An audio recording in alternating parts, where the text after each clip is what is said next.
कुस्ती खेळापासून महिला थोड्याशा दूर जातात किंवा प्रेक्षक म्हणून पण महिला शक्यतो इकडे येत नाहीत, तर त्यांच्यासाठी तुम्ही काही वेगळी व्यवस्था केलेली आहे का? वेगळी व्यवस्था म्हणजे आम्ही ह्या स्पर्धेला आता वाघोली हे शहर भागातही ग्रामीण भागाचाही त्याला थोडासा एक किनार आहे त्याला. बरं.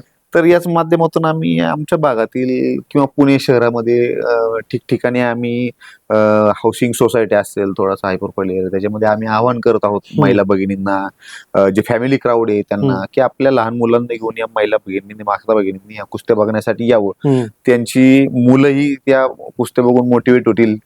त्याच्यातून उद्या येणारे महाराष्ट्र केसरी किंवा ऑलिम्पियन सुद्धा तयार होतील. तर आम्ही अशा पद्धतीनं त्या महिलांमध्ये किंवा त्या सगळ्या सोसायट्यांमध्ये आम्ही जनजागृती करतो की तुम्ही ह्या कुस्त्या, हा जो भारताचा, महाराष्ट्राचा आपला पारंपरिक खेळ आहे, तो खेळ बघण्यासाठी आपल्या मुलाबाळांसह यावं. त्यांच्या बसण्यासाठी आपण विशेष अशी गॅलरी, त्याची व्यवस्था त्या क्रीडा नगरीमध्ये आपण केलेली आहे की त्यांची विशेष काळजी आपण तिथं घेऊ. त्यांच्यासाठी विशेष जागा, सगळ्या गोष्टी, सगळी व्यवस्था तिथं केलेली आहे. गेल्या 2-3 महाराष्ट्र केसरीच्या स्पर्धेमध्ये असं जाणवलं की पंचांचे काही निर्णय वादग्रस्त ठरलेले आहेत आणि त्याच्यावरनं एखाद्या चांगल्या कुस्तीगिरावरती अन्याय झाल्याची देखील भावना कुस्ती शौकीनांमध्ये त्यावेळेस झालेली होती. तर असा प्रकार टाळण्यासाठी तुम्ही काय यंदा काळजी घेतलेली आहे, दखल घेतलेली आहे? बघा, पंच आता हे फेडरेशनचे पंच असतात याला, आणि कुठलाही पंच काही जाणून बुजून कुठल्या खेळाडूवरती अन्याय करत नाही.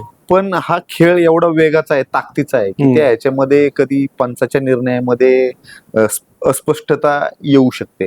परंतु असं कोणी जाणून बुजून करतं असं माझं वैयक्तिक मत तर नाही. परंतु तरीही अशा पद्धतीचं आम्ही ज्यावेळी आमचे ग्रामस्थ एवढी चांगली स्पर्धा आयोजित करतायत, तर अशा पद्धतीचं कुठलंही गालबोट या स्पर्धेला लागू नये म्हणून आम्ही महाराष्ट्र राज्य कुस्तीगीर संघाशी चर्चा केली की बाबा हा असं एवढं चांगलं आयोजन करत असताना अशा काही गोष्टी व्हायला नको. तर त्यांनी आम्हाला ग्वाही दिली की असं काही होणार नाही आणि अगदी दिल्लीत नाही, फेडरेशनचे पंच या स्पर्धेसाठी येतील की अजून अचूकता या निर्णय प्रक्रियेमध्ये यायला पाहिजे. तर त्यासाठी तशी काळजी कुस्तीगीर संघाने पण यावर्षी घेतली. ओके.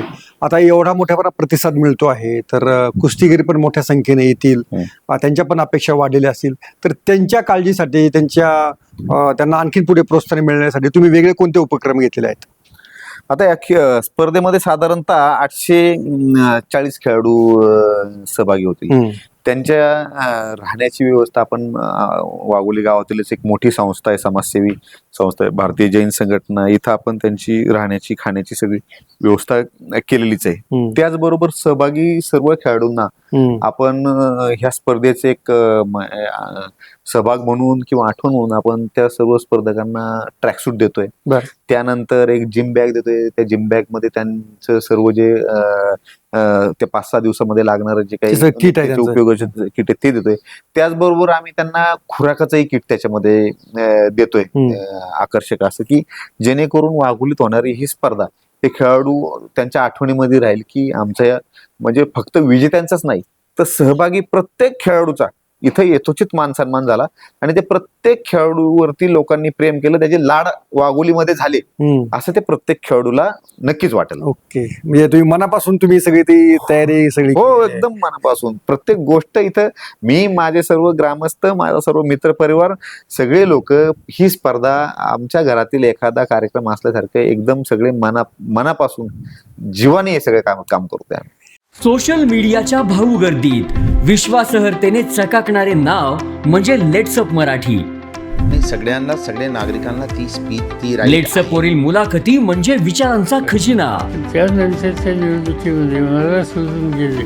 बातम्या केवळ वस्तुस्थिती सांगणाऱ्या, न प्रोपगंडा, फक्त जनतेचा अजेंडा. क्योंकि आने वाला कल जाने वाला है, जाने वाला कल आने वाला है. राजकारण, मनोरंजन असो की क्रीडा क्षेत्र, महाराष्ट्राची स्पंदने संवेदनशीलतेने टिपणारे माध्यम म्हणजे लेट्सअप मराठी. जगासोबत एक पाऊल पुढे राहण्यासाठी लेट्सअपचे ॲप, सोशल मीडिया आणि वेबसाईट सोबत कनेक्टेड रहा.